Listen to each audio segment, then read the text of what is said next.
Nagtawag po si Carla, buti na pasasabi ko pa.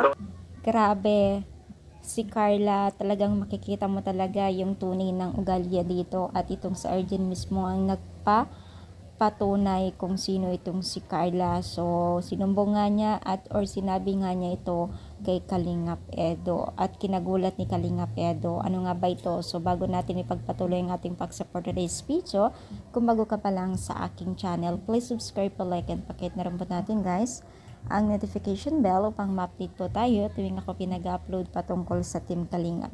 Alam niyo ba guys na itong si Carla pala ay talagang ginagamit din ni Lord, no? Kasi itong tinutulungan ni Kalingap Edo na si Arjen ay mismong nagpatunay na sa kasagsagan ng pangangailangan handang tumulong din pala itong si Carla, no? So itakbo nga sa ospital itong si Arjen, tas buti na lang daw tumawag itong si Carla at nasagot pa niya ito upang humingi din ng tulong. Naagapan naman po ang pagpatakbo ng pagdala po sa ospital itong si Arjen, dahil nga po ay pagkakalam ko ay mababa po ang kanyang potassium at kinakailangan talaga na i-confine at mabigyan ng tamang gamot. At buti na lang po ay isa rin si Carla na ginawa ni Lord na instrumento para maidala sa hospital ito at upang makahingi ng tulong, no? So sobrang nakakatawa kasi is one big family.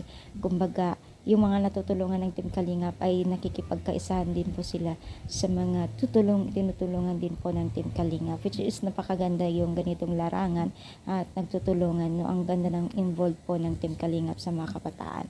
So ano sa palagay ninyo? Comment lang dito sa baba at palike po ang ating videos. Thank you so much. More power guys, and God bless po guys.